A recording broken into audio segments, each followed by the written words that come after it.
kapatid, nagbabalik na naman si Boss Lucio at para sa video natin ngayon, ikaw ba ay aspirant content creator or mahilig kang gumawa ng mga film and then nahihirapan kang tignan yung mga ginagawa mong clips or video or movie gamit lang ang iyong camera screen. So nandito sa tabi natin ang pinadala sa atin ni Holy Land. So, Holy Land. So, mukhang bayang banal to, no? So, mga kapatid natin, biro lang yon. Pero syempre, bago natin umpisahan to, mga kapatid natin, kung ikaw ay bago dito sa ating channel, gusto nyo pang lumawak ang inyong kaalaman, pagdating sa streaming and technology, don't forget to like, share, and comment, subscribe, at yung maliit na bell para lagi kayong updated sa ating mga video. So, tara, umpisahan na natin.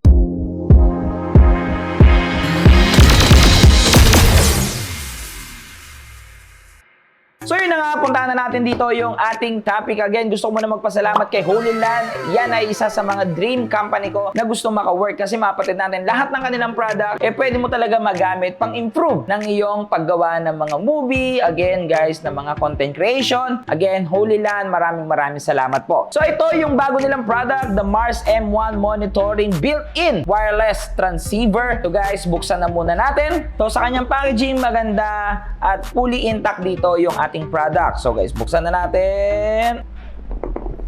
Okay. So unang bumungad sa atin dito, it's a tempered glass. Wow, may kasama na siyang tempered glass ha. We are here for you. Ito yung kanilang tagline. So ito yung kanilang mga paperworks, warranty, and this is it. Ito na yung kanilang product. Wow, ergonomic yung kanilang itsura. Pero tabi na muna natin yan.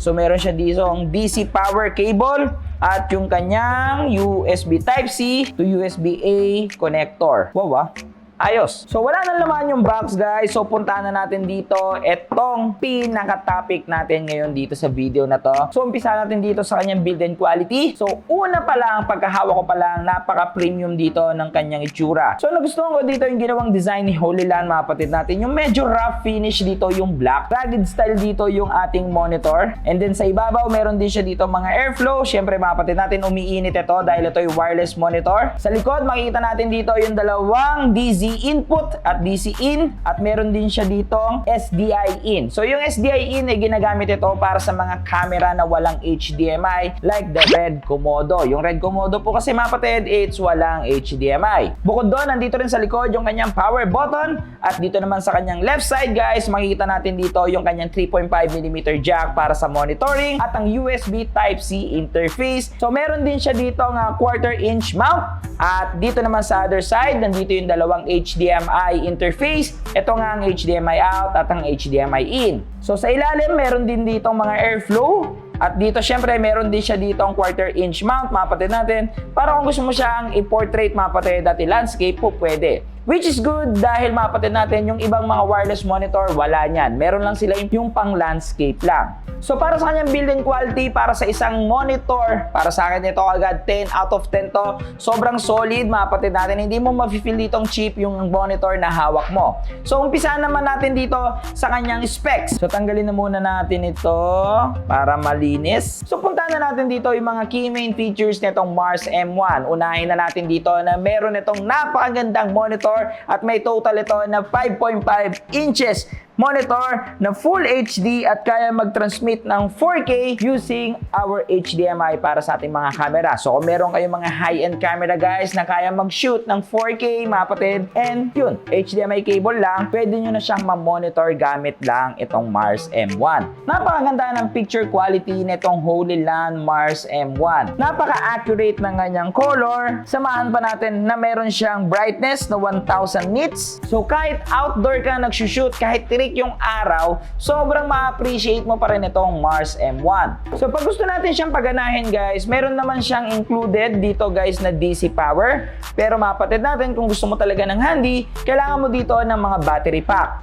Yun nga lang, guys, separated itong binibili, hindi siya kasama dun sa package ng Holy Land Mars M1. So napakadali lang, guys, set up nyo lang and that's it. Napaka-ergonomic nitong monitor na to and then power on nyo lang siya and that's it. Bukas na, di ba? So kanina sinabi ko na ito ay transceiver. So ibig sabihin nun, mga kapatid, pwede siya maging transmitter. At the same time, pwede din siya maging receiver. So mga kapatid natin, kung meron kayo ng mga transmitter ng Holy Land like the Mars 400 or the Mars 400S or the Pro, Yun guys ay kinoconnect sa ating mga camera at the same time mga kapatid natin, mapapagana natin itong monitor na to na kahit hawak lang natin siya guys. Okay, kahit malayo tayo, halimbawa ikaw yung director ng isang film mga kapatid natin, gagana po dito yung wireless monitoring mo kung meron ka nung mga transceiver ng Holy Land. So ako guys, wala ako ng transceiver na yon.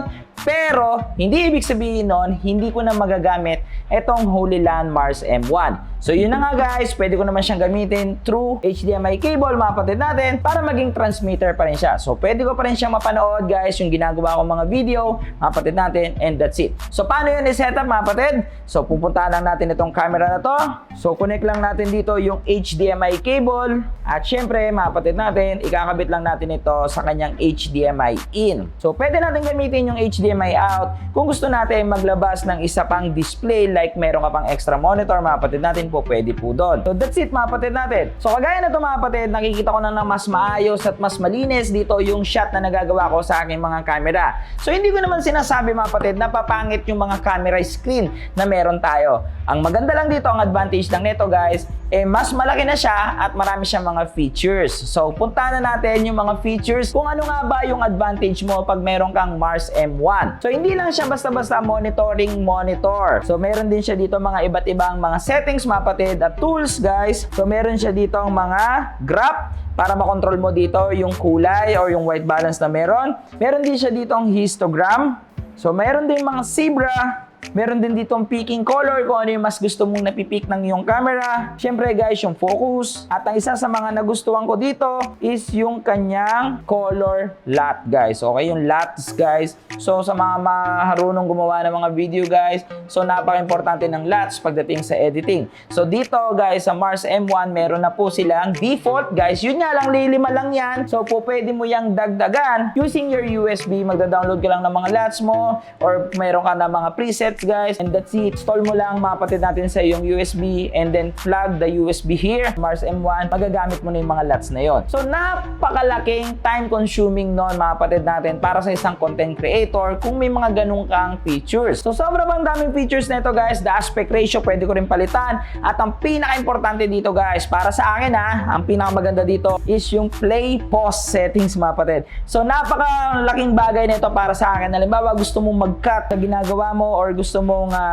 or may pangit ka nakita dun sa video yung ginagawa mo, pwede mo pindutin yung pause and then that's it guys. Okay, naka-pause na yun, naka-freeze frame na yun, and then pwede mo rin iba-ibayin dito yung kanyang orientation na naka-flip, naka-landscape na naka-flip guys, at syempre pwede mo rin palabasin dito yung rules of third. Okay, so maraming features mga kapatid natin dito ang isang Mars M1. So halimbawa naman mga kapatid natin, meron ka pang mga ibang wireless monitor na pwede mag-receive guys. So pwede rin yun dito sa Holy Land Mars M1. So hindi sila madamot. Basta ang importante, yan ay wireless monitoring device mga kapatid. Pwede po yan dito sa Holy Land Mars M1. Isa pa sa maganda sa features nitong Mars M1 na to, pwede itong i-connect sa ating mga smartphone. So halimbawa na lang guys, kagaya ko, isa lang yung meron ako dito. So syempre, nandiyan na yan sa ating back end. And then the same time, gusto ko pa makita yung sarili ko at gusto ko makontrol habang ako'y nag-shoot dito. Pwede ko po yung i-connect dito sa ating smartphone gamit lang ang app na Holy View. Using this app mga kapatid natin, syempre Holy View guys,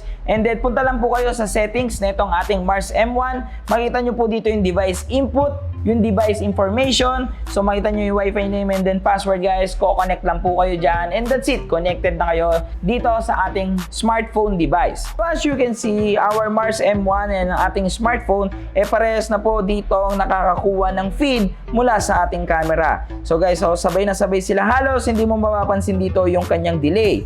And speaking of delay guys, this Mars M1, mga kapatid natin, napakaliit ng kanyang latency delay. Pwede lang itong mabot ng 0.18 milliseconds. Diba? Sobrang bilis lang nun. At ang isa pa sa maganda dito guys, sobrang accurate dito ng kanyang wireless transmitting guys. Kahit malayo ka, kahit 150 meters mga kapatid, ganun pa rin yung latency delay na makukuha mo. At itong mga antena na to, pwede mo tong palitan dahil simple lang na iniikot siya. Pwede mo tong palitan ng mga magagandang antena. Guys, ang maganda doon, pwede pa madagdagan yung kanyang reach ng layo, mga kapatid. So, kung pwede pang umabot ng 250, 300 meters. Pero syempre, mga kapatid natin, di ba? Bibihira lang naman yung nagsushoot ng sobrang layo nila dun sa kanilang camera. Lahat ng features na meron dito sa Mars M1, guys, once na na-connect mo na yan sa iyong smartphone, meron na rin po yan lahat dito sa ating smartphone, guys. So, pwede mo rin kontrolin, pwede ka rin mag-record, pwede ka rin mag-screenshot, guys. At meron itong album, pwede mo rin tignan yung mga na-shoot mo using your smartphone, di ba? Sobrang time-consuming yan kung ikaw isang content creator. So, yun lang mga kapatid natin, itong Mars M1. So, guys, pwede nyo itong mabili. Starts ang kanyang presyo sa $549 USD sa Amazon. So, guys, pwedeng magbago yan. Siyempre, guys, kung depende kung saan natin bibili na courier like Lazada, kung magkaroon man. Pero yun na nga, sa Amazon pa lang meron itong Holy Land Mars M1. At again, mga kapatid natin, para saan guys, sobrang worth it nitong Holy Land Mars M1. So again, thank you Holy Land sa pagpapadala ng product na to. Maraming salamat po. At hanggang dito na lang guys. So kung gusto nyo pa maging updated sa lahat ng ating mga video, don't forget to like, share, and comment, subscribe at yung malita bell para lagi kang updated sa lahat ng ating video. Again, I'm Luis Dier Teves, aka Boss Lucio, ang inyong stream coach. Para sa inyong mga stream and tech problem, happy streaming!